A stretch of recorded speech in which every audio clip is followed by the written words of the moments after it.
आज यानी 20 जनवरी को अमेरिकी राष्ट्रपति डोनाल्ड ट्रंप के पहले कार्यकाल का आखिरी दिन है और 21 जनवरी को अमेरिका को उसका 46वां राष्ट्रपति जो बाइडेन के रूप में मिल जाएगा।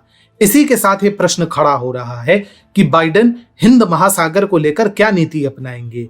ऐसा इसलिए क्योंकि ओबामा प्रशासन के समय उपराष्ट्रपति रहे बाइडेन के कार्यकाल के दौरान चीन ने बड़े ही आराम से दक्षिण चीन सागर पर अपना प्रभुत्व बढ़ा लिया था। दक्षिण चीन सागर के मुद्दे पर चीन के विरुद्ध कोई ठोस एक्शन ना लेने के लिए वर्ष 2018 में ट्रंप प्रशासन ने ओबामा प्रशासन को इम्पोर्टेंट करार दिया था।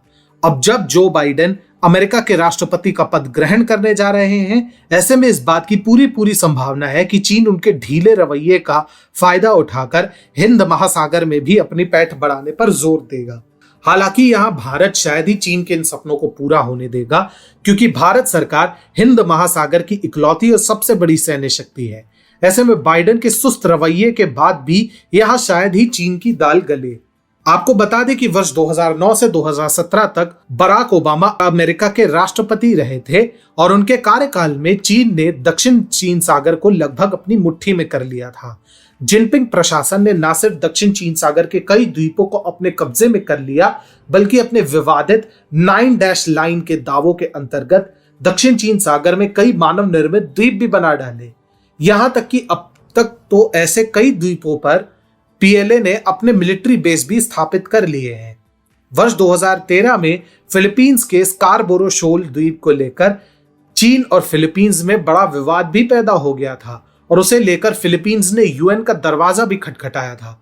यूएन ने इसके बाद चीन को ही फटकार लगाई थी, लेकिन चीन ने यूएन की सुनने से इनकार कर दिया था। तब अमेरिका हाथ पर हाथ धरे बैठे रहा था और पूरे दक्षिण चीन सागर पर चीन ने अपना वर्चस्व जमा लिया।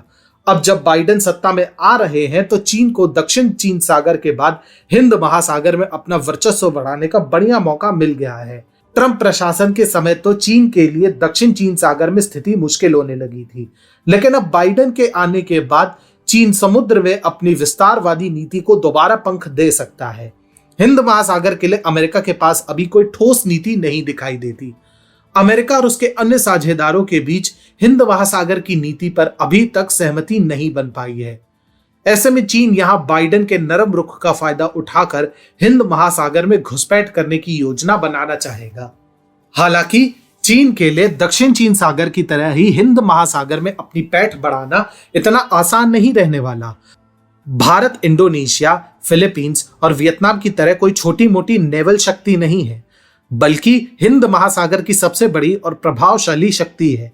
भारत हिंद महासागर में जापान, फ्रांस और ऑस्ट्रेलिया जैसे देशों के साथ मिलकर अपना प्रभाव बढ़ाने और चीन के प्रभाव को खत्म करने की योजना पर लगातार काम कर रहा है।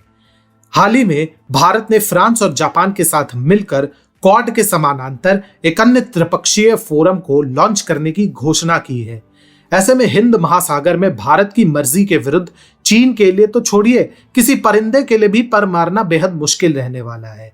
बाइडेन की सुस्त नीति का फायदा उठाकर चीन बेशक हिंद महासागर में अपनी किस्मत आजमाने का विचार कर सकता है, लेकिन यहां उसे निराशा के अलावा कुछ और हाथ नहीं लगने वाला।